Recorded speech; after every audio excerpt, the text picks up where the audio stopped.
Look at them. Canelo Alvarez against Danny Jacobs. In my quick opinion, this is a review of the fight, a response to the fight. Danny Jacobs done well. I do give him credit, but he was dealing with one of the best fighters of all time. We need to admit that now. Canelo has shown that he's continued to improve. He's continued to adapt, to different styles and adopt different methods of fighting. And now we need to give him credit. Now we need to call him pound for pound. There's no other ways to describe Canelo Alvarez. The upper body movement was phenomenal. People are criticizing him for getting tired. Okay.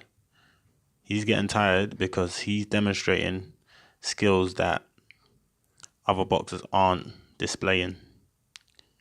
He's getting in there and evading punches and dishing out his own devastating punches at the same time. He's making bigger guys step back. He made Triple G step back. He burst Triple G's face. He made Danny Jacobs step back. That's what he done. Danny Jacobs caught him clean once in the whole fight in the 9th round. Everyone knows about it. It was a devastating little slip, and I think it was a right hook. Pam! It was mad. It shook the earth, man. But it shook the earth. But you know what Canelo done?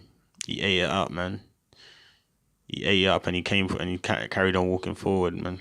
Let's be honest here, man. Danny Jacobs is my guy. I'm happy that, you managed to put on a reasonable performance. You weren't knocked out laying on the canvas, eyes in the sky. But we now need to give credit to Canelo.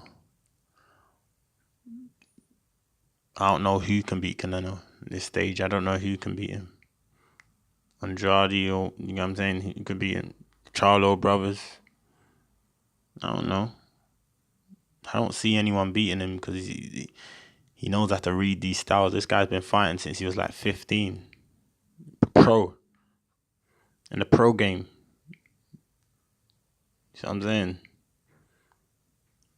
He does have a stamina issue, but it's because of all the movement and all the defensive, movement that he shows early in the fights. But he's already got his opponent beat by that time.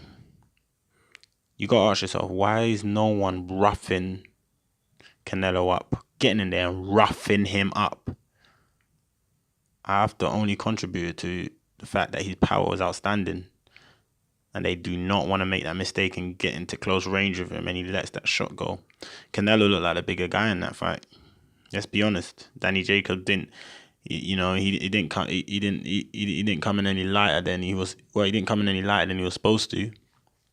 But they did say he was supposed to have a weight limit, but he didn't adhere to that. So he should have been the bigger guy. But yet, Canelo looked like the bigger guy in there. Let's just be honest. Let's just be real.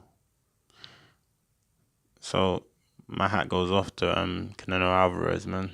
I don't see anyone beating him. I see it as we're looking at one of the greatest of all time. You will talk about him in the future as one of the greatest of all time. But I think he needs to calm down because he's talking about going up to 175 and fighting out. Who was he going to fight again? Kovalev. No, I don't. He probably beat Kovalev, but I'll pick him to beat Kovalev. But if I was him, I wouldn't be doing that. But you just can't. You can't overlook Canelo now. You can't overlook him as a legend, a living legend, a current legend, pound for pound. You can't do it anymore.